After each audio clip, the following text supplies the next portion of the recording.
Yan mga lods, magbabaklas tayo ng flarings ngayon dahil linisin natin ang ISC kasi medyo namamatay-matay na siya.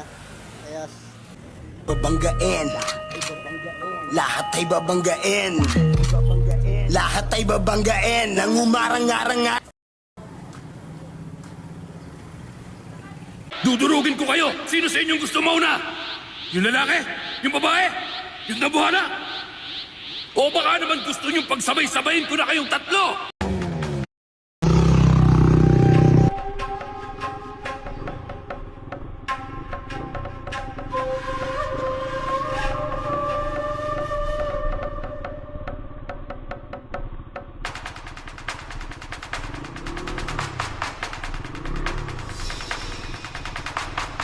naka-steady na yung ating speedometer.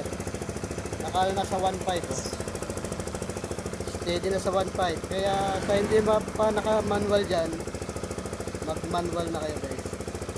Let's go. Yan, maganda.